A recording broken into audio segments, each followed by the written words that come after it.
Welcome back, everybody, to This Is My Bourbon Podcast. I am your host, Perry, and I hope you have been doing fantastic this past week. It's another big week of big-ass August. Big-ass August is here. You're here. I'm very happy to have you along for another ride. If you are new here, you haven't subscribed yet, please do so. If you're watching on YouTube, hit the like button. It is always a pleasure to have new listeners to the podcast and new viewers on the YouTube channel as well. These episodes come out every single week. Of course, we are on track here in a few weeks for episode 400 of the show. And in October, we're going to hit 8 years of the show as well. And, you know, I'm just excited for it. But like I said, this is big-ass August. This is the time of year where we do some bonus content that our Patreon community gets. Hoping to get a little bit of stuff out for the main feed as well and the YouTube channel. Just, you know, for the heck of it, because why not? But today's episode is going to be an interview with Joe O'Sullivan from Minden Mill. I hope you guys are excited about it. It was a great conversation. I already recorded it.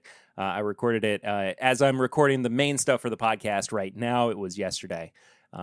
So I hope you're looking forward to it. But you can check out the Patreon stuff for Big Ass August at patreon.com/mybourbonpodcast. For as little as $1 a month, you can support the show and get access to our Discord community. But for as little as $5 and up, you can get access to that bonus content. There is a bonus episode that goes out every Monday. There are the pregame chats that come out every Tuesday, as well as the uncut, unedited version of the show that comes out on Tuesday as well, with stuff that is just for Patreon that you don't get to hear on the main feed. And then throughout the month of August, there's bonus episodes that are coming out on Friday. I'm doing a live stream. Well, I did do a live stream since this episode is already out on Saturday. That was just for Patreon. Before I switched over to Twitch and played some video games over there. If you want to subscribe on Twitch, you can do so for as little as $6 a month. You can get some emotes. You get ad-free viewing. You also have a Prime subscription, Twitch Prime. If you connect your Amazon Prime account, you get a free Prime subscription a month. You can use it on your favorite Twitch streamer. Hopefully that's me. But I like to do video game streaming over there when I'm not doing bourbon stuff, because why not? It's just good fun, good clean family fun. I played Metroid Dread, and hopefully it went well. I'm speaking like it already happened, but as of recording, it's going to be happening here soon.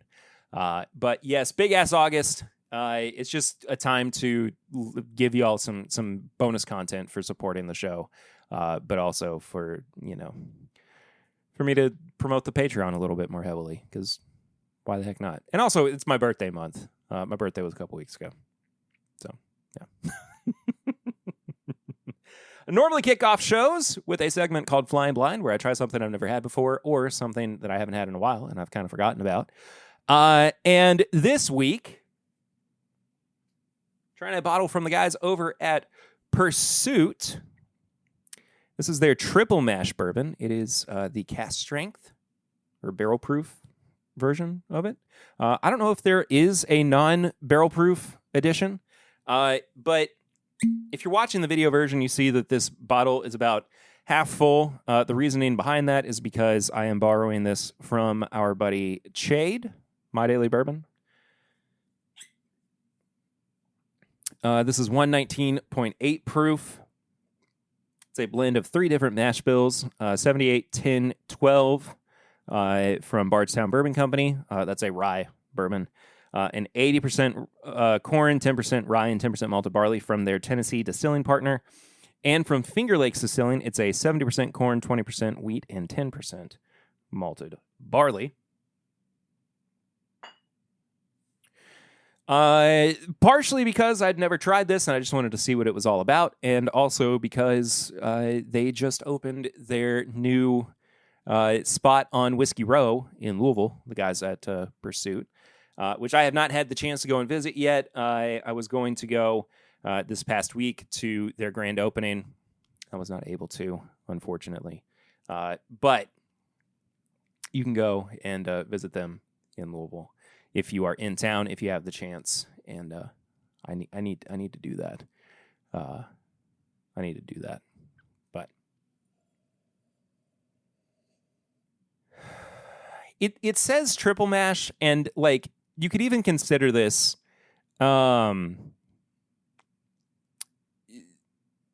You could even consider this a 4-grain, I suppose, because there is a rye flavoring agent and there is a wheat flavoring agent in here. It's fruity right off the bat. I get like an orangey, zesty fruit note immediately. I like it. It's pretty good. Not gonna lie. Okay. Starting to recognize the wheat component more so on the palate because it starts to go a little bready. The zest is still there too.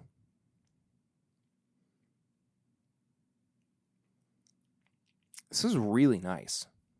It definitely doesn't read like 119. I'll say that much.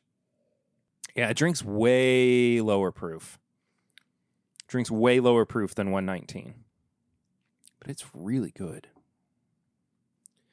This would be excellent. This is not diminishing it for what it is.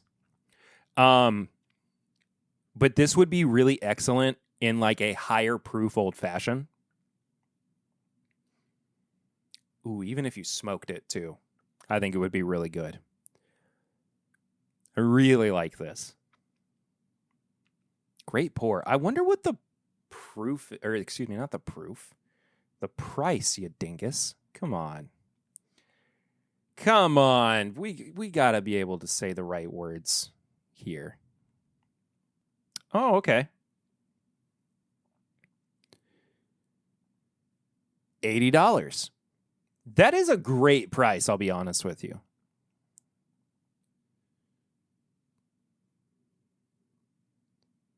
And it looks like it's only available in barrel proof, too.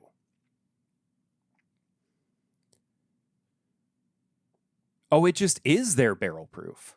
Oh. Oh. Okay. Well, what do you know?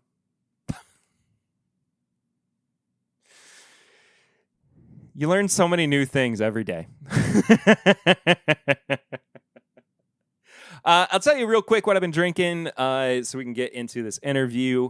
I think have I seen you all since I don't know if I have since I went and celebrated my birthday with the fam. But Papa Ritter gave me a bottle of Four Roses Single Barrel, 11-year 2-month OBSQ, which is excellent. Ran over and saw Chade at Rare Character yesterday as well. Got to try some new barrels that I hadn't had yet, and he also handed off some Rare Character limited release products that I'll be testing out here before too long. So stay tuned for that. Very excited to get into those. It's going to be very exciting because there's some real good stuff coming up. I'm not going to lie. Otherwise, though, nothing really of note, especially because there's things I can't talk about also from Rare Character. But I will say, there's one thing that I have to talk about, though. I think that I've mentioned this before. I'm like 98% sure that I have. There is a here we go. There is a local brewery called Mirror Twin, and they have an Oktoberfest beer called Wade Boggs Style, and it just came out. The new 2025 edition just came out, and I ran to Liquor Barn the other day to grab some supplies for my stream, and thought maybe I'd grab some beer, because why not? And I saw the Wade Boggs Style was on the shelf and had to grab it. And it's phenomenal. It's one of my favorite local Oktoberfest beers. It's very flavorful. Got a pretty low IBU of 20. And I recommend it if you're looking for a different sort of Oktoberfest, especially if you're local or if you're around, if you come through Lexington. It's great. Oh, it's so good. But yeah, that's where we're at.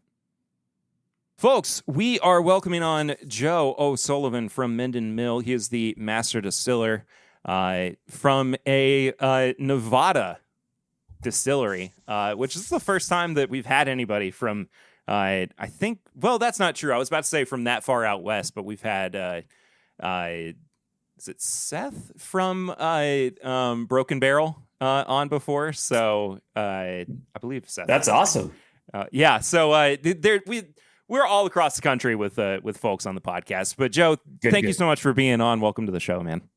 Absolutely. Thank you for having me, Perry. It's this is always a blast, and it's a great way for me to work from home on a Friday. So I really appreciate it. Yeah, you were also, I heard through the grapevine that you were meeting with somebody just down the road from me too, because I'm in Lexington, Kentucky, and you were meeting from somebody from the University of Kentucky. Yeah. Moments before this. Yeah, I was where my distillery is doing some work with the University of Kentucky and the Estate Whiskey Alliance to really kind of dial in on terroir within grain and just kind of get that science underway. Now, I am not going to in any way claim that I'm the one that's the scientist, but I just kind of sit on the research committee and listen to what they're doing. And every once in a while, maybe hopefully say something smart or ask a good question. But it just goes to show that everything I'm about to say about estate distilling is like, there's people who really take it seriously on some high academic levels. So it's going to be a really exciting field that the entire industry is moving into.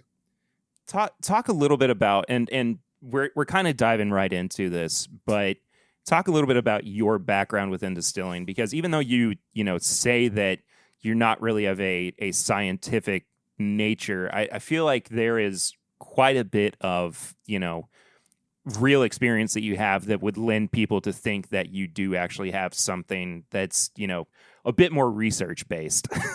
Yeah. I mean, I guess that's a little false humility, and I apologize for that. I did used to be a scientist. Well, okay, there we go. I was there we a biologist. Yeah. I don't know. It really is kind of, once you're a biologist, it just kind of shapes you in a really dumb way where you become incredibly insufferable because you ask a lot of questions. And it has really just traveled through my whole career as a distiller. But to give you that background, I've been in this for 20 years. I started in 2005 at a place called Clear Creek Distillery in the Pacific Northwest. It was in Portland, Oregon, long before House Spirits and all those guys started. I started right around the time that they did, but Clear Creek was the OG in that town. And it was the third craft distillery in the U.S. Its big claim to fames were, it was started by or one of the many really wonderful godfathers of American craft distilling, Steve McCarthy. And he was the first person to ever release an American Single Malt. And so he's the creator of American Single Malt with McCarthy's Oregon Single Malt. And just under his tutelage, I've taken the category that he created and if you're going to have a driving force in a career, sometimes it's just saying thank you for this awesome opportunity. And everything that I have in my career kind of comes from Steve's creation of this. And so I've really dived into why it's an important category and why it should be respected all along. But mostly what Clear Creek did was super fancy eau de vies, pear brandy, Slivovitz, Kirschwasser, all that sort of stuff. And that's probably the most foundational part of my career in terms of philosophy. After that, I was in New York for a little while, worked with Green Hook Ginsmiths, just fantastic gin. That tested my ability to understand scaling and recipe design more than anything I think you could ever really get into as a distiller. And then I came back to once again for the first time run Clear Creek, but once again work at Clear Creek after Hood River Distillers bought them. And Hood River Distillers really broadened my idea of what a distiller could be, because they were a portfolio house. They had Pendleton whiskey and they had HRD vodka and they had Clear Creek Distillery and big gins. So they had fancy. And then they had bulk. And that I think is my number 2 favorite lesson that I've learned, which is don't hold yourself on to some sort of standard and that you think that's just imaginary, and learn the ins and outs of every aspect of it. In other words, don't be a snob. Like, there's a lot out there to appreciate as a career distiller. Right. What really has changed over the past 2 decades that you've been in the industry that not only has shaped the way that you have approached your business practices with Minden Mill, but also the way that like you've approached releasing products onto the market? It's harder now. I mean, the whole thing is harder now. There's a lot more competition. That being said, we're also way better than we used to be. Oh my God, I've tried some bottles of whiskey I made back in 2005 and they are just awful. I mean, I don't enjoy them. They're terrible. But as we've gone on, we've all gotten a lot better. So we're in an amazing place from a consumer point of view, where you have a lot of competition, but it's all really high ranking. And it's only kind of recently that I've seen us start to bully the big boys in some sort of ways. And it's particularly kind of about American Single Malt and the state distillation that really, those were largely started by smaller distilleries. The idea was just to do things on a mindful basis and kind of open ourselves up to the globe. And it's only been in the last couple of years that you start seeing that stuff coming out of the big names, and that's, I'm not in any way, I'm working with the Beam Institute. And so this is not a slander by any means, but spending 20 years where you're really kind of chasing their tails to every once in a while see that they are following your lead for a moment feels, it just kind of feels like there's a better balance all of a sudden. Right. Let's talk while we're on the topic too about these 3 core products that are on the line. You've got your bourbon, your 4-grain bourbon, you've got the rye, and you've got your single malt. Of the 3, which one do you feel like is the signpost, the guiding light for people to kind of understand what is the true mission statement behind what Minden Mill is?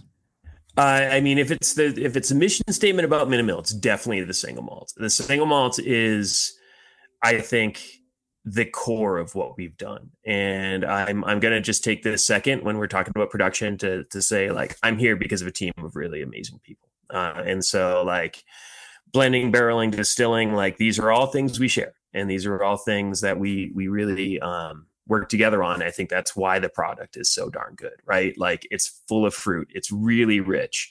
And we do this because while we're super technologically advanced and we're really, really serious about innovation at Minden Mill, we're also very, very traditional. And a case in point in that, with the single malt in particular, is how we heat our stills. Now, we have 2 Forsyth stills, like 6th generation traditional Scottish still manufacturers, as traditional as you can get. But we wanted to try to heat them with direct fire, hit those higher temperatures to build those esters above the 160 degree threshold of the Maillard reaction, which is like what puts crumb on bread and sear on steak. It's like where all the really good flavors are made. Gotcha. It's what makes creme brulee more than just custard, like right, that's right, the Maillard yeah. reaction. Yeah. So that happens at 160. Direct fire is like way up there, around 200. And then when we're cooking, we use what's known as a thermal calandria. And so if we were just to try to do this with steam, we'd need a high pressure system. That's dangerous. It's more explosive. But we're heating a thermal oil, so a mineral oil that you just would use on your butcher block and in your kitchen, totally food grade. And that is what wraps around the pot itself inside of an interior jacket. And we heat that. And we can heat that to 185 degrees Celsius. So we can hit that like higher, almost direct fire reaction that we want, but we're doing it safely. And this all comes out in the single malt. I mean, this is what I'm talking about. Like, we're using technology, we're using artistry to do something that is in every way respectful of the past, and always with an eye on like, where can we innovate on, how can we innovate differently? In other words, like, what can we do to really make something special? So in that regard, I mean, the single malt is perfect for it, because it's just malted barley. Like, it's not like, oh yeah, of course, it's a lot of different barrels too, but it's not a grain bill thing as much. It's really in how we're appreciating the liquid that we get. I want to stay focused on the single malt for a second here, because it is, I think, maybe the most fascinating of the products in the line. And not to say that there's not a lot to talk about with the bourbon and the rye, but I just kept, I keep thinking about the process behind the crafting of the single malt. Before we talk about the barrels themselves, let's stay on the topic of actually distilling it and cooking it and everything. I'm curious about the actual like production process and your trial and error that went into it. Like, because surely, I mean, yes, you've got all this experience in, crafting whiskey, crafting spirits, but this is a very, refined process that you've developed, right? What was the moment that you really knew that it was what you wanted? Because that's not something that, is just going to happen overnight. Yeah, and I have to be totally truthful on this one. Like, I am the second. I'm the second one in charge. Like, there was a man named Johnny Jeffrey who's an old friend of mine, and he wanted to move on in his career, and so I took over the position for him. And in doing so, I've inherited this really fantastic liquid that was set in was determined initially by Johnny and our lead blender John Crumley, and it's in working with them that the decisions and how the blend was made has been done. So this, to me, isn't so much about the decisions that I've made and execute from the beginning, but trying to follow through with somebody else's vision and seeing it to the end and into the bottle. And that being said, I mean, I'm really ambitious for the time where we get this version of the American Single Malt established, and I get to kind of like throw my own weight around, and that's going to be coming up soon enough.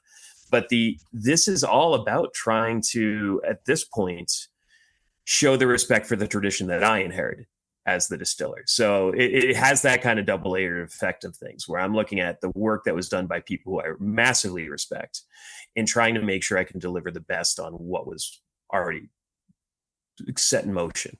And the good thing about that as well, Johnny Jeffrey, he's moved on. I still got John Crumley, who's our lead blender. And I work a lot with him in terms of what the flavors come out, and I listen to his vision on it. We talk about what works, what doesn't. Do we take out one more of the bourbon barrels or not? It's all about that sort of decision. And we talk about that as a group as well. It's a very egalitarian style distillery where there's a lot of communication. We all talk. Right. And as I was, going through the notes of the production side of the single malt as well, specifically, I want to pull this up just so I don't get it wrong, too. And I noticed this. This was the only place that the barrel size was noted. Nowhere else, not for the bourbon, not for the rye, was specifically the barrel capacity was noted for the single malt. 132 gallon. So over twice the size. That's for the sherry. That's for the butts that we use. Okay. There is standard size barrels in there, but no, we use large sherry butts, and that's going to be Oloroso. There's some PX in there as well. Right. And so go ahead. Sorry. So I was going to say, like, why is that very cool is you now have this massive vessel, right? But you're still getting it, and you're still getting angel share. But over time, because they're so broad and wide, you're getting a larger surface area in that sherry butt itself. And so any oxygen that gets in there is going to have a higher rate of forming esters within the solution. Right. And so you get these really, really rich notes. And I love those larger butts for it. The original stuff that I made, even at Clear Creek at McCarthy's, had sherry butt finishes, and that was always a lot of fun. So in many ways, this is a return to kind of foundational years for me. So how long is it spending in the sherry butts? It can spend as much as the full length of the spirit. So there's some stuff that could be in there for 5 years. If we taste and we feel like it's going too much in one direction, it might move. But it's all going to be done in largely a circumstantial basis. Let's talk about the aging for these barrels as well, because as I was reading through just the overall environment that's been created for barrels for Minden Mill, there was a very interesting line that was included in there, that you all have built a temperature-controlled environment that is said to replicate that of Bardstown, Kentucky. And that's true. To me, my thought was, why not give the experience of barrels aging in Nevada? Because you can get a lot of barrels in from Bardstown, but I'm curious about what that thought process was like, and as an experiment in and of itself, of course. But I just want to kind of dive into this with you. Yeah, this is a great question, because it does come down to limitations, right? Sure. So, with our estate license, we grow all of our own grain. You would think that we'd want to keep it as close to home for maturation as possible, right? There's some funny things about Nevada that you might probably expect. It's dry here. It is really, really dry. I mean, we have on average 11% absolute humidity. It is. There's been a couple of mornings where I worried if I was having a hemorrhage because I got a bloody nose during the, it's just a thing that happens. Yeah. And so when you're living in an environment like this, and I was pretty cocky, thinking that I could come up with a way that to conquer this task, is just like everyone else who's tried to face it and eventually gave up. When we were doing some amount of natural humidity and temperature, the local environment, for lack of better words, of the Carson Valley, we were losing between 3 and 4% to angel share every single month. And just for the people out there, a kind of a good standard of like, yeah, that's it's an ambitious angel share, but you can take it down less. But like, you want to look for about 5% in your first year. So to lose that almost every month is really, really bad, because again, dry environment. So what's going to leave the barrel first is you're going to see, you're going to start seeing water leaving first through osmotic forces. And so the water will go off into the air, and then you're going to start seeing this slow creep of alcohol going up and up, which is making it more and more aggressive on the oak. And so by the end of I don't know, by the end of 4 years, you're going to have like a puddle, just a little puddle of super, super aggressive, really nasty tasting whiskey on the bottom of that barrel. And just because it can't be done in the way that we would want it to, it wouldn't produce the product we'd want it to. It is always kind of fun to go back and say, well, where are good places to make bourbon and rye? And it just so happens that Kentucky's a really good place. And it's not just because it's the birthplace, but it's also just really nice in terms of humidity and temperature. So latching on to that region and saying, okay, this is where we're going to take it is kind of a few things. It's a necessity. It's absolutely admiration for that history, but also it just scientifically works well. And so that's why we've been going to that. Now, one step further is we do all the exact same thing, but we also do it with the single malts. And so where is single malts naturally going to be matured in? And that's going to be in Scotland. The reason for that is you're using used barrels, you're using old barrels, and you want to slow down that extraction. You really want to give it some time, right? So you want to actually do this in a place that has some low temp, high humidity. And so we tie that rickhouse to a weather station in Belinda Loch, Bayside, Scotland. And I had it's super cool. And I had a whole group of the sales folks in there the other day, and you could see on the compressors like little clouds coming out before they just dissipated, like because it was really dry here that day, really dry and hot. Apparently in Scotland, it was fairly pleasant. And compared to here anyway. And so you could see these little like condensation bursts that would happen right at the end of the compressor. It's really cool. I love that you all have created this kind of like Epcot going around the world experience of you can suffer the pains of distillers everywhere.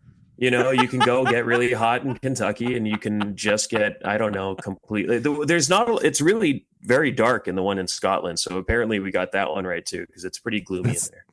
That's pretty incredible. I love that. Let's that part's accidental, I guarantee it. Let's transition into talking about the rye, which has garnered you all quite a bit of notice, quite a bit of accolades too. Notice that it's won some like top rye whiskey awards as well. I want to focus on the craft behind this product for sure, and talk as well about where this sits in your all's lineup in terms of like how people should approach it with their understanding of how it fits into your all's catalog. Yeah. So you had asked earlier kind of like what products establish us as Minden and I kind of contrasted that with like what establishes us as an estate distillery. And this is where the rye really kind of shines, right? Because we're using a winter rye, and a lot of people use winter rye for their rye. It grows great. It like takes in all of that nice cool weather, puts down roots before the snow comes. And then it goes and hibernates. And when the spring comes, it's really healthy and really strong for a fast and nutrition filled spring growth going into the summer. And so there's nothing a lot that's very unusual about this. And, people don't have gem rye the way that they have gem corn on their porches at Halloween. Yes, so we use this, but just growing in these conditions. Let me give you some details about what it's like here. We're at like almost 5,000 feet, so we're high up. I was talking to a farmer a few towns over, and he said that their carrots mature 40 days earlier in their town, and it's entirely because of the amount of UV that we get. Like it's really insane up here. We have huge diurnal shifts. It was 97 yesterday, but when I woke up that morning, it was 42. And so you have these huge shifts. Holy moly. It's extreme, and not to mention the wind. I've lived a lot of places and a lot of pretty much they all talk about how windy they are. This is the windiest city and blah, blah, blah. None of them have ever really impressed me that much. It just seemed like it was windy, nothing really to shock me. It's incredibly windy here. I've lost 2 fences in 2 years. That's 1 fence a year. to the wind. I think I need to. I just realized. I think that's me. I think that's probably all me. Joe, are you doing your own fence work? Yeah, I am, and I think that's probably my problem. Anyway, so the rye. Sorry, I got to be more serious. No. Don't worry about it. Hey, man, this is just how the podcast goes. I'll be honest with you. Good. All I'm good. glad I'm not disappointing you. No. So the rye. So we're growing. Case in point, we're growing a very typical rye under some very extreme conditions. And instead of that black pepper that a lot of people associate and sometimes disagree with as a spice quality within rye whiskey, ours is really citrusy. And please try some right in front of you now. Like it's you can get a lot of what I always described as like a candied orange, and I don't mean orange candies, but like when you take actual orange and you cure it in sugar, and then it gets all gummied and saccharine. It has that quality too, and that's really unusual. It's kind of my strongest. What would be the word for it? It's the guiding light that I'm really chasing some of our own views on terroir within grain, as well as the work that we're doing with the EWA. And we're really focusing on those qualities because, I mean, it just seems so neat and so unusual. And so I love that one. And for us to have a whiskey that I kind of go back and forth on, like, do I like it more in the single malt or no? Like that's something, you know, because I've been so loyal to single malt my whole career, and I still am. But man, that rye always impressed me. It's such a, and when I was looking at these earlier too, of course, like one of the immediate things that pops out is the fact that they're all at 94 proof, right? Yeah.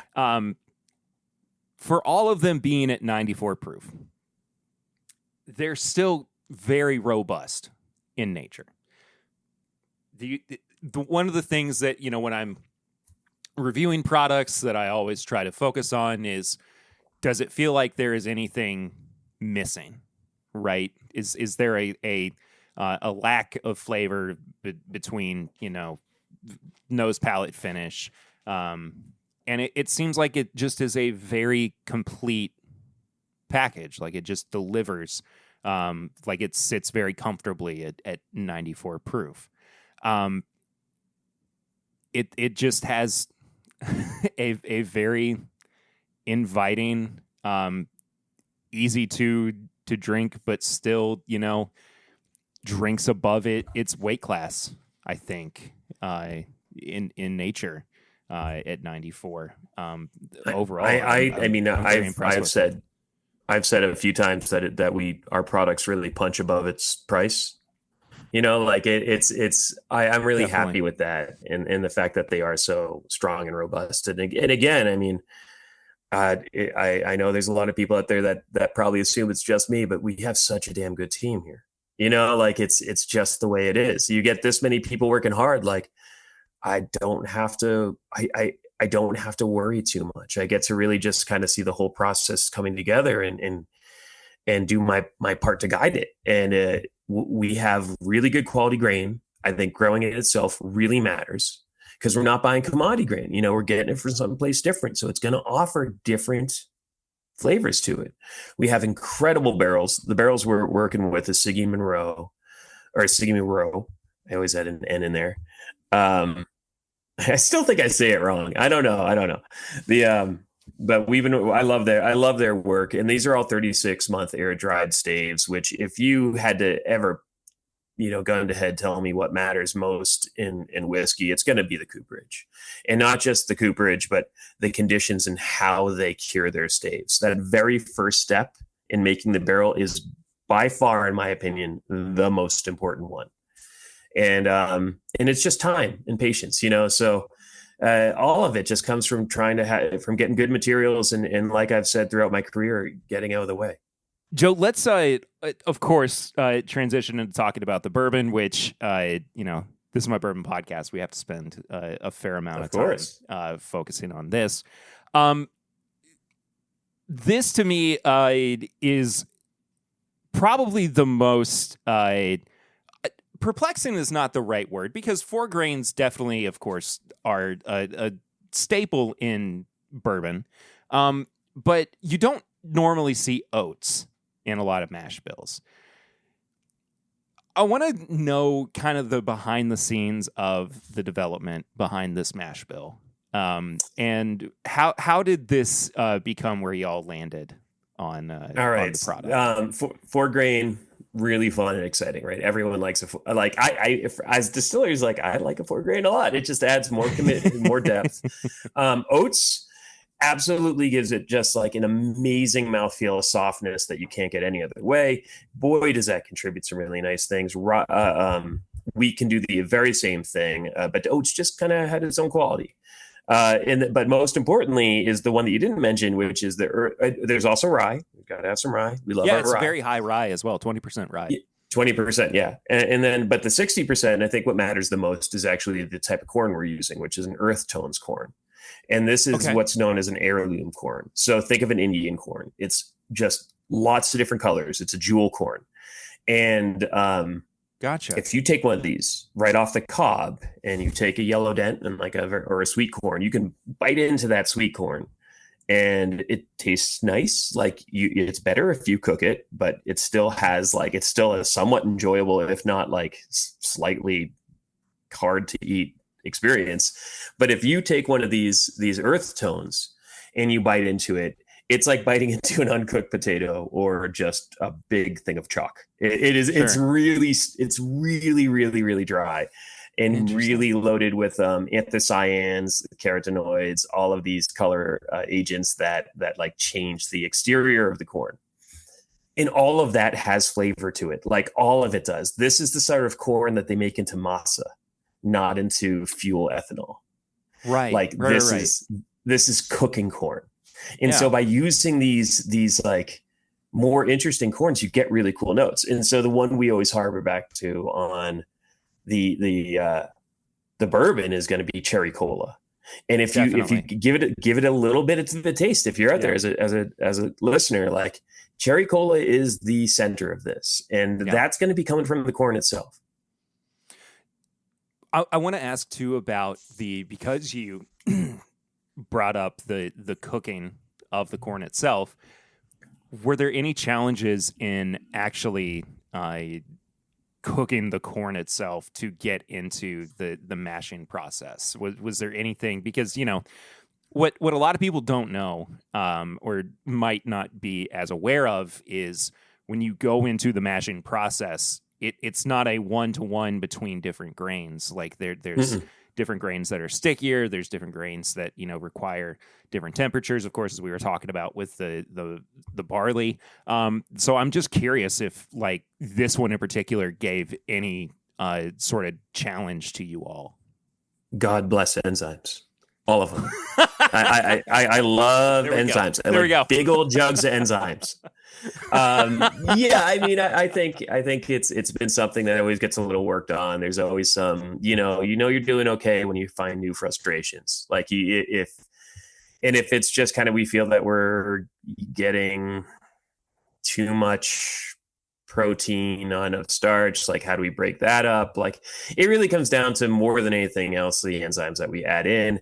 Our saccharification temps we're using pretty standard ones for yellow dent. We could probably question that a little bit more because no one uses this corn, so there's not a lot of great, there's not a lot of great places to look sometimes for this stuff. And so you use what's next applicable.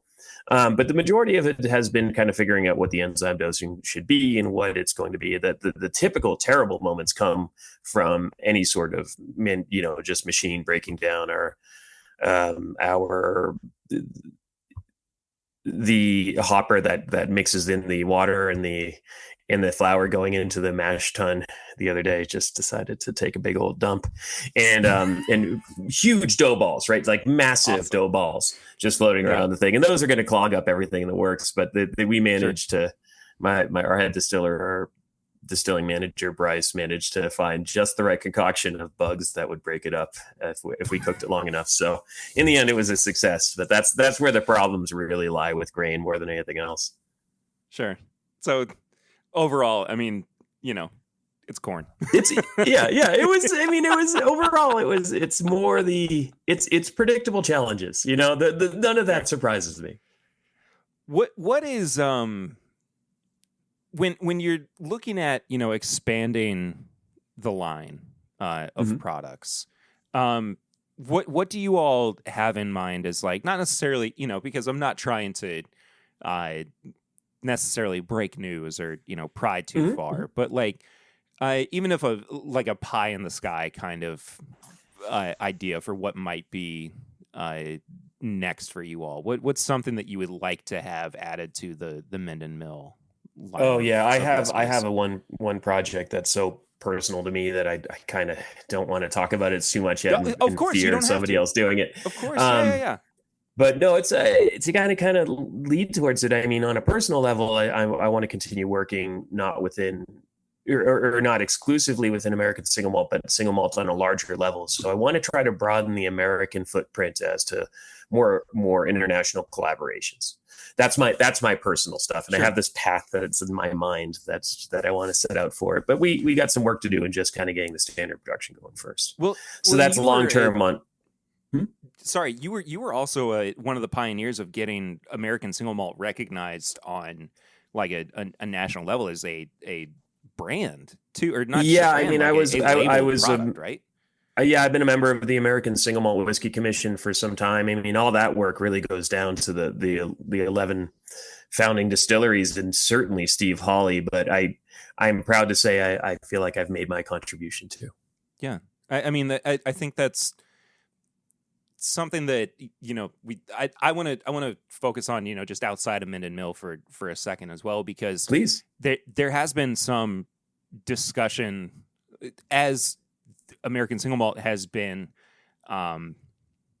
ratified is not the right word, but I think it's the most appropriate in the situation. It's the one we use, but I agree. It's not. It's like kind of doesn't fit, but it's the best we're gonna get. Yeah, exactly. So within that context, some people seem to be of the mindset. I'm not one, because I think that it feels like it's giving life to a product or giving definition to a product that didn't really have it in the first place. And it's finally it's almost like giving statehood in some ways, right? But there are some people who seem to be of the belief that it's too limiting. And I don't quite, understand that mindset. What is your take on that, on that statement? I'd be curious to know more specifics about what they feel is limited. I certainly would have open ears to it. I don't feel that way at all. I'm super happy with how the legislation was written, and it tracks with it tracks with Japan and Scotland. And to me, that's huge. We want to create standards that are not of American distinction, but bring us into it brings American Single Malt as the same mark of quality that it is in other countries. And so it has to be thinking beyond just the borders of here, because ultimately this is about trying to create a global whiskey where bourbon and rye are exclusive to us, where Calvados is exclusive to Normandy. Single malt can, if we are careful about this, really do something special and different by protecting its class, by protecting its whole spirit. It's something that is always kind of consistent across the globe. But also, in this country at least, allows for startup distilleries to be able to produce a whiskey at a more affordable cost than it would for bourbon and rye. So it both brings up and also kind of it brings up the startup distillers, and it also holds us all at this higher standard because we're really engaging with the larger single malt community. What were the cost prohibitive factors before the legislation was in place? Well, it wasn't really. It's just kind of a general statement about the need to buy new barrels if you're going to be making bourbon and rye. It's an Okay. expensive thing, and that isn't to say that people don't do it. And it's not to say that that using new barrels doesn't have its value as an American tradition, Sure. but also Sure. as a quality thing to do. So don't take it the wrong way. But as an alternative, it's just really nice if you're a new distiller to stick with like one grain and get a whole potpourri of barrels. It's an easier learning curve. It allows for a lot of creativity. And, as a new distillery, you're really cash strapped. So there's an advantage to Absolutely, that yeah. that can't be denied. I think too that, I've been, I don't want to say hyper focused, but I think it's kind of hard not to be in some way around the conversation that's been happening recently with all of the distilleries that have been going bankrupt or that have been, facing legal charges, or, we've got a major one right now that's about to go into receivership over, $100 million in unpaid loans, and to me, I think that this feels like another opportunity for distilleries to not have to just go in and lay down new make, but also, why are distilleries not doing the, we can buy brokered barrels? I'm curious from a guy who's, a distiller, but also been in the industry for 20 years. Like, what do you see as like the disconnect between the business people right now? So are you asking? Can you phrase it one more way? No, it's a really interesting question. Yeah. I just want to, I really like it, and I just want to understand it correctly. Could you ask it one more time, maybe Sure. So I'm not gonna I won't name names, right? Okay. But there are some distilleries that are opening right now that are run by people who have been in the industry for a long time, that have even opened other distilleries that started with purchasing barrels and putting those on the market, right, under their own label, while still distilling spirits and laying down those barrels with the anticipation of that eventually being their own product, right? On the flip side of that, we've also got, let me back up. Those same people are starting these new businesses, these new distilleries, by not running their business in the same tried and true fashion, right? And they're just taking out these massive loans, these $200 million loans, right? Yeah, so they're reaching beyond their means. Right, and they're only laying down new make.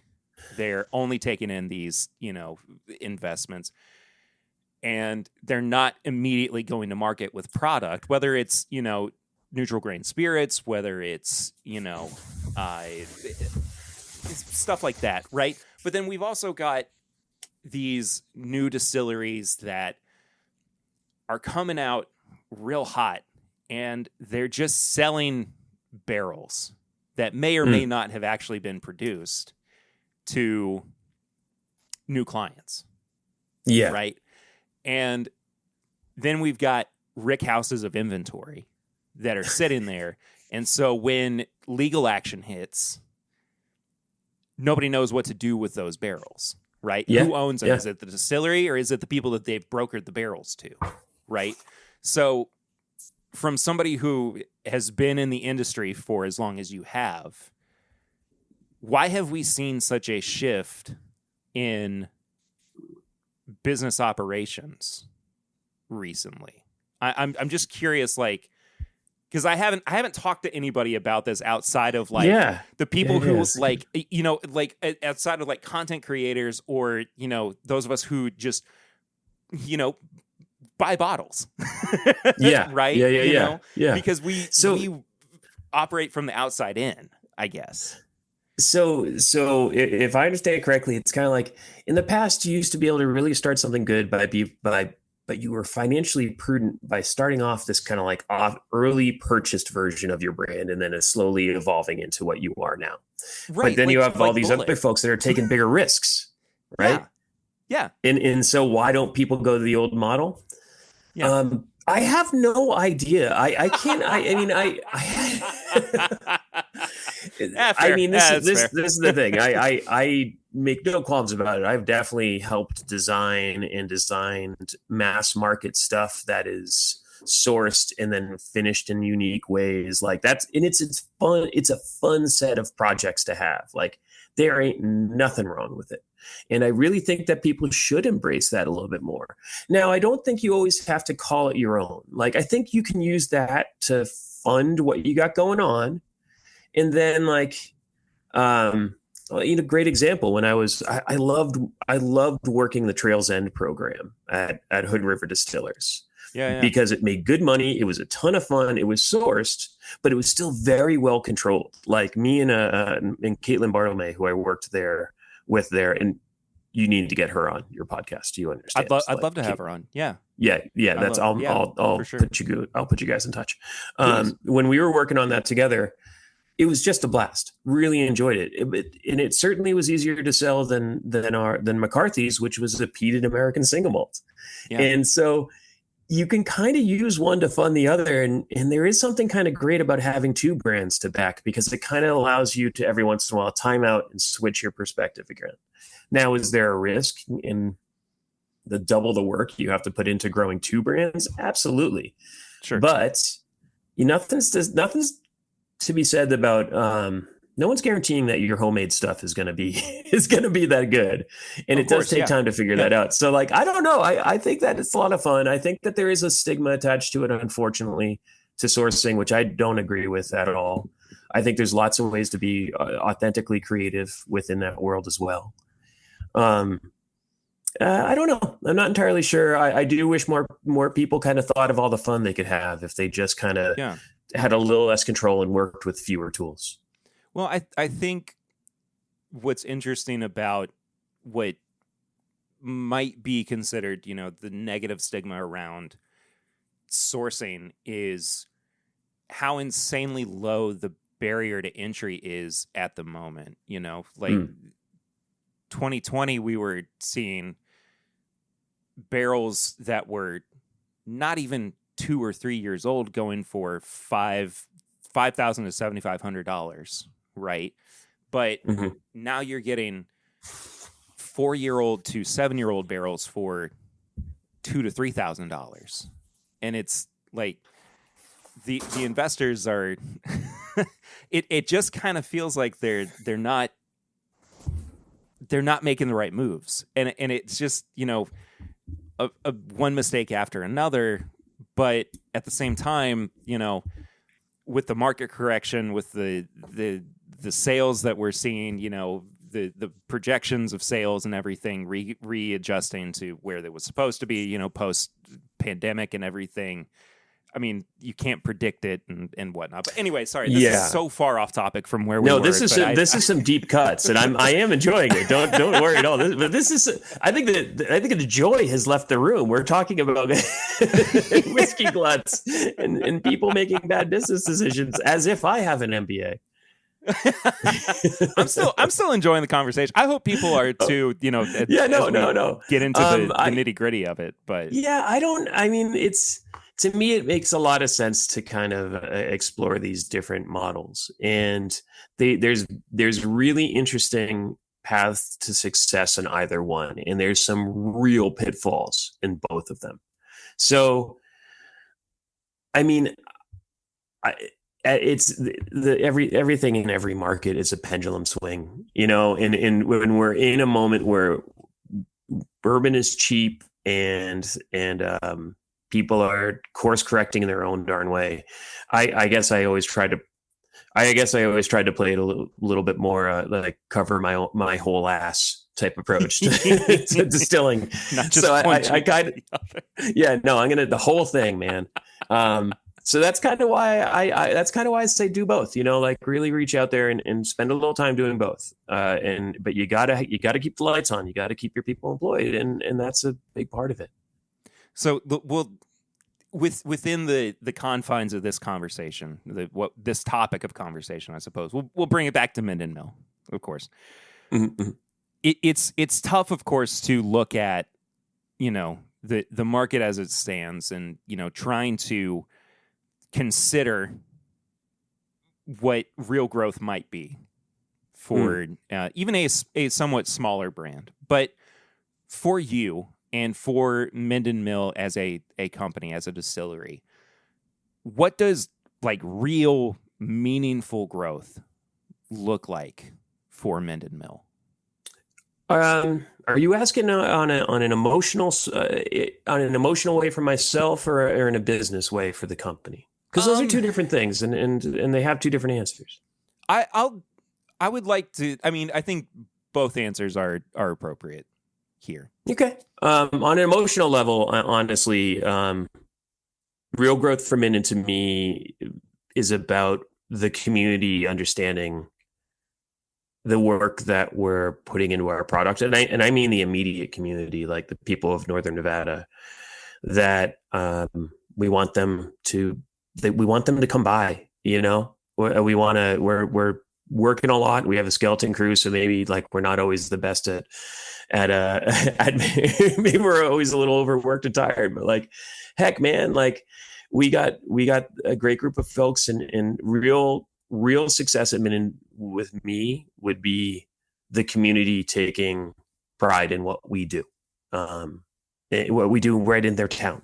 We want the name Minden and our high desert conversations and estate, like it's not for no reason. It's because we want to showcase that sometimes in these places that don't get really heard of, there's amazing things that can be made, kind of like small town pride. I'm from a small town in Massachusetts, so it's on the other end of the country, but small towns and townies, like we all kind of smell each other. We know what we're about. And so that to me is just my own level of success. On a financial thing, like, yeah, I've always been so jealous of so many of my friends where that absolutely wonderful human being, but in the parlance of this one conversation, that utter bastard Dave Smith at St. George, man. Dave is such a good friend of mine, but I'm sick of seeing his stuff up on the shelf and not mine. And so that would be the larger success, is just being up there next to the people that I admire would be huge. And that's going to come with a lot of hard work and a lot of growth. That's going to actually make us a lot more financially viable, which I have no doubt that we're going to face. I mean, I don't want to make my things like financially viable and skeleton crew. I don't want people to get the wrong impression. We're doing great. Yeah, of course. But we're still in the hustle startup phase, and that is a standing sweat at all times. One more question. I'll let you go. This is kind of my favorite question to ask people who are at any distillery. Okay. When you're not drinking your own product, what are you drinking? All right. Are we just talking whiskey, or can I elaborate? You can elaborate on anything. All right. So I am a really unabashed fan of just low alc crap beer. Like, I love it, especially because it's hot here. I think it's great. So that's one. Two, if I can ever get my hands on Korean makgeolli, I drink it as much as I can. And if you don't know what that is, it's a rice wine. Makgeolli, yeah, you got to get okay. It. Really, there may be an H Mart near you. Go and get just the regular. Don't get the fruited flavors things. You just want makgeolli. Get a couple different brands. It's going to look like it's milk. It will taste like pineapples, and it's so wonderfully, perfectly refreshing. That's probably it is probably the best product out there when it comes to like 7%, 5% alcohol drinks. Like, it's the best. So thanks to all my Korean friends out there for creating something so amazing. And then if it comes down to whiskey, gosh, what have I been really enjoying whiskey wise lately? Spirits in general. Give me this time of year. Give me a really nice blue plum daiquiri is great. If you can get like a Slivovitz, that's really nice. And if I was gonna just drink whiskey, I'll probably be drinking Cedar Ridge right now. Nice. Cedar Ridge, the quintessential. That is one of those ones that I always have a bottle of it in my house, and I never seem to get tired of it. Love it, man. Love it. Yeah, and Murphy's a good dude. Get him on too. He's a nice guy. I'd love to have him on. Hey, anybody you want to send my way, I'd love to have him on. Start with Caitlin. Joe O'Sullivan, thank you so much. This has been a great conversation. It's been fun, man. Where can people find you? And where are Minden Mill products in markets across the country?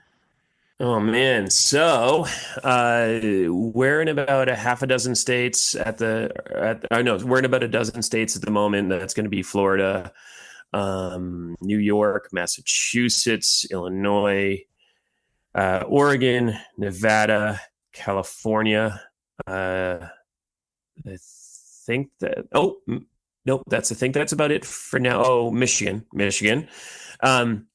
So check any of your local liquor stores. The higher end ones will be usually who we try to seduce first, because they're going to be our competitive. They're going to have all of our brothers and sisters on there. We can also, you can go through our website, mindenmill.com. Now this is the point where I have a scripted little thing I say, because I don't want to screw it up. Go for it.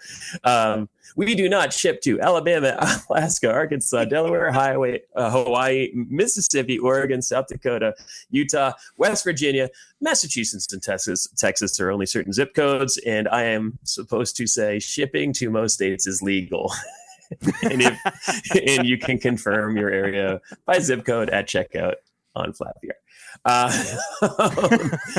But yeah, we're distributed by Southern, so you can always bug your local liquor store for us that way. And by the end of this year, we're hoping to be in 26 states. By the end of next, if not more, I mean, I don't know, the sales team's been doing such a good job. And by the end of next year, all 50, so awesome. We're doing good. If you don't have us now, it'll be soon. And if you're in a control state, write letters, bug them, say, let Minden in. I'm not in.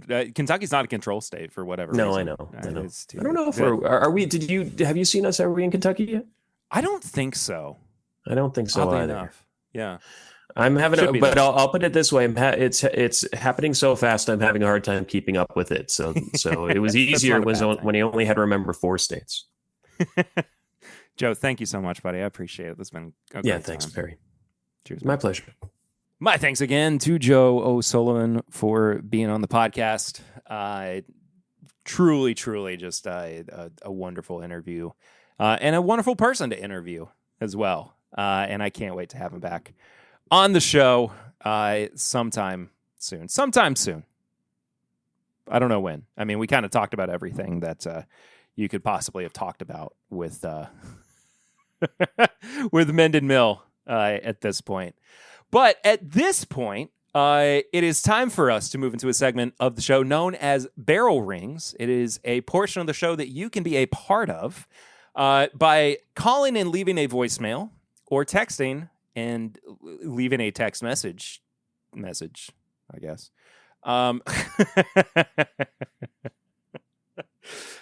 To our hotline number, that's 859-428-8253. Once again, that's 859-428-8253. Anything you want to talk about, we'd be happy to listen to it here on the show. The first one, the first 3, because it's a 3-parter, comes from our buddy Michael Schneider, who, by the way, I gotta give a special shout out to Michael Schneider here. Sent me some goodies in the mail to the P.O. Box 22609, Lexington, Kentucky 40522, for my birthday. And this came after my birthday episode where I dumped in too much water to my my review item for that episode. instead of just, having a bunch of water from my water bottle, he thought it would be a good idea for me to have a pipette. So he sent me the Glencairn pipette, which if you've never seen one of these before, they have the Glencairn on top of the pipette, which is very cool. So I will be utilizing this more. Well, not more. I will be utilizing this moving forward. And then he also sent me a couple of pen and or marker holders that I can stick to a surface. Problem is the pipette is a little too small for the holder. So anyway, let's see what Michael had to say. Thanks, Michael. Hello, Perry. It's Michael Snyder again. I was listening to your pregame chat on Patreon, since I'm a patron, and other people could be patrons too. For just a little as $1 a month, they can have access to your Discord. And for as little as $2 a month, they have access to your Discord and exclusive content only for patrons, like pregame chats, which I was just listening to, but I digress. It's $5, but it's fine. I was listening to your pregame chat, and you were bemoaning your problem of having too much alcohol. Well, just to let you know, my friends and I have an alcohol disposal service where we'll take your unwanted alcohol and we'll find a good home for it. Usually it's our bellies, but sometimes it's also shared out to other folk. Just keep that in mind. Also, I know you care for a small human most of the time, but tired or not, step it up. You're not really motivating or peppy enough for me while I'm listening to you during my workouts.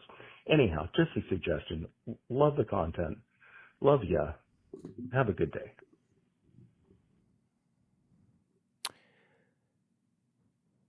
Okay.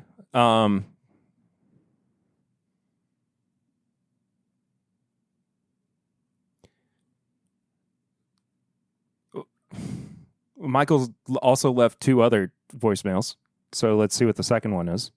Hey, Perry. Michael Schneider again. Wanted to call and apologize. I thought about it, and when I listen to your melodic voice is more of a me problem, not a you problem. Maybe I should take your soothing voice to bed with me and have it quell my dancing mind at the end of the night and have you lull me to sleep rather than try to pump iron and have you, jazz me up. Anywho, again, sorry, me problem, not you problem. Have a good day. Here's the third one. Again, me, not you. Sorry. Good day. Okay. Michael, thank you for all your kind words, I think. I appreciate you. This was enlightening.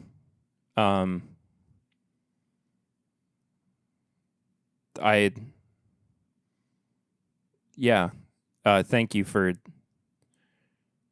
that. Alcohol disposal service. Maybe I'll have to use it if I keep getting bottles in the mail.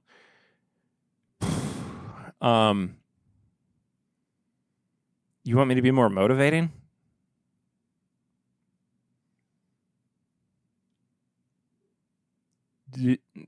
Do it, lady.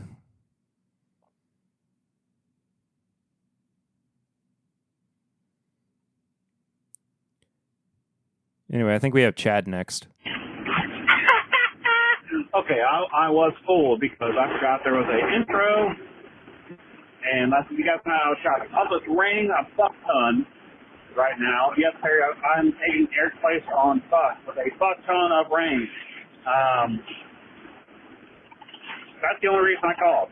That's it. I want to say fuck on air, and you not edit it. If you edit it, I'm boycotting. So, yeah. Happy TIMBP. Bye.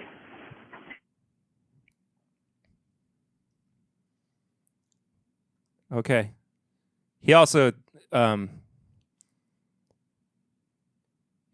sent another one. Perry edit this part out. It's a different barrel rate. I will not. So, high proof hot take. Why do people, when it rains, not know how to use signals, stop signs, stop lights when driving? Please tell me. In true fashion, I only do my high proof or my barrel rings when I'm driving, and it's crazy the amount of people who suck at knowing what left and right are or is, and also how to obey traffic laws. So, Harry, please tell us how you will solve this if you're elected as a government official. I stand with Perry Ritter. Bye. Mwah. Okay, so what he said there is, if you're elected as a government official, what will you do to address people not knowing how to drive?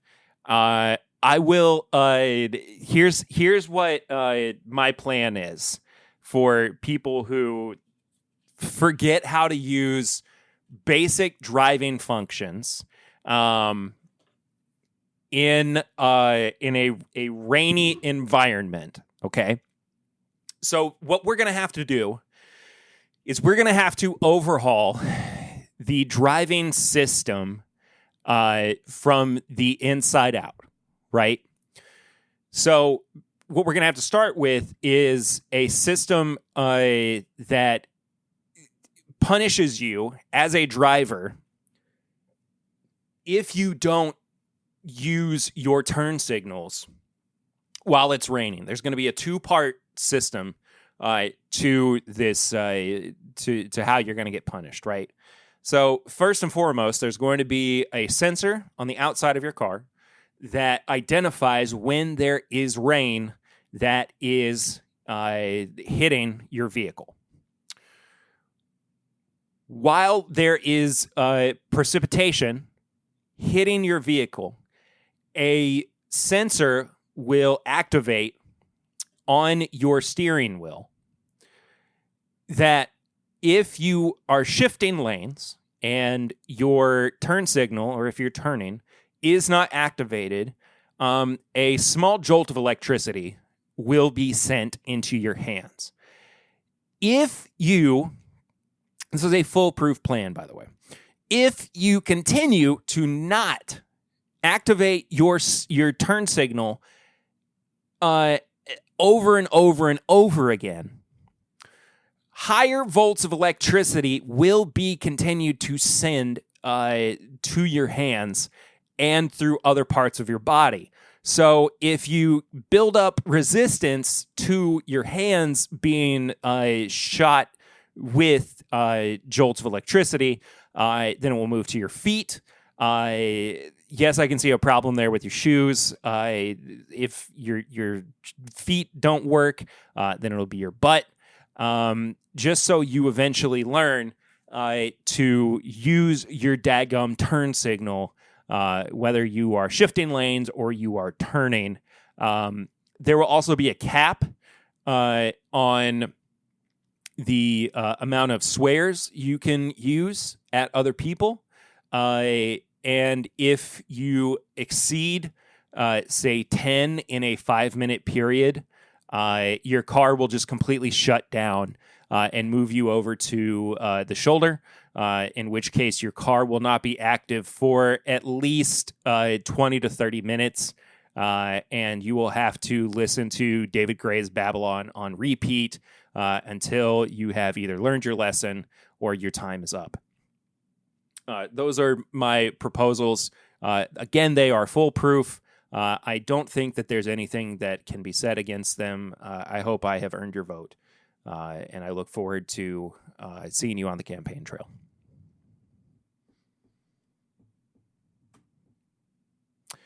Thanks for calling in, everybody. If you want to do so, 859-428-8253. Barrel rings. High-proof hot takes. I kind of got my high-proof hot takes out on the pregame chats, so if you want more of those, it basically boils down to I don't like AI. I just don't like it. I think it's bad and dumb and not very good. So, tips and bits, though. This is the segment of the show where I recommend things that I have been watching, reading, listening to, enjoying that I also want you to go and check out. Hold on, I need a drink of water because I've been talking for a while. Liquid Death, not a sponsor. I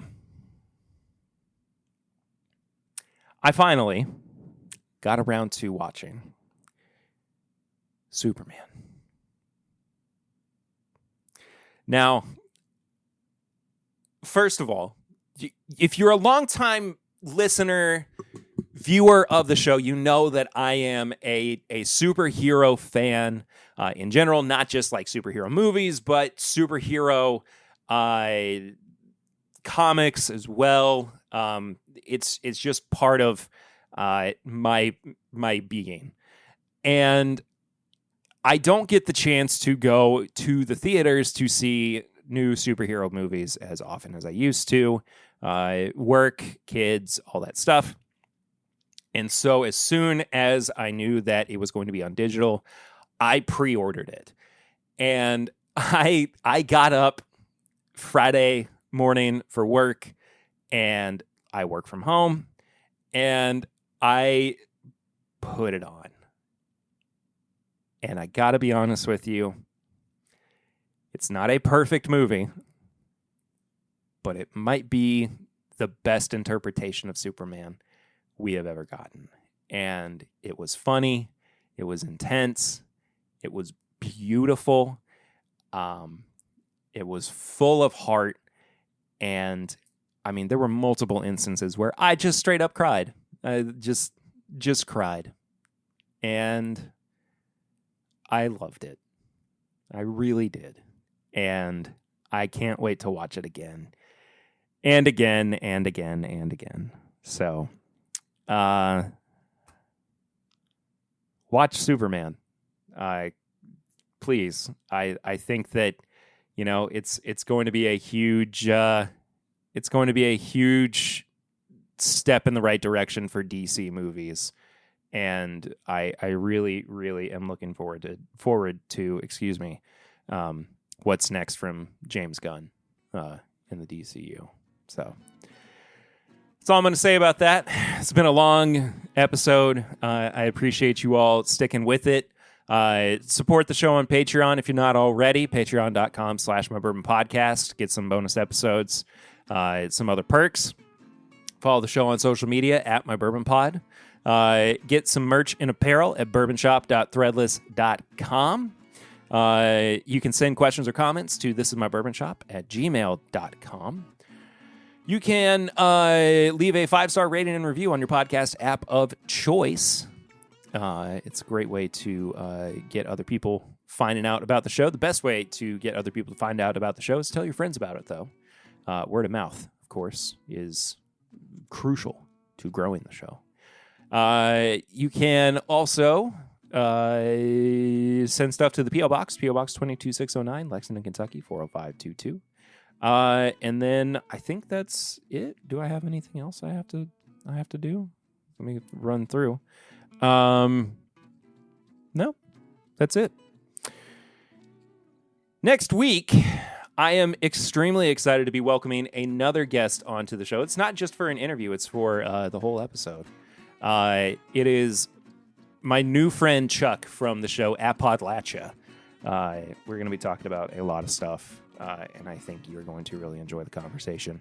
Thank you again to Joe. Thank you to the folks over at Minden Mill. This has been wonderful. I will see you real soon. Until next time, though, I am Perry. This is my Bourbon Podcast. Love you lots. See you next time.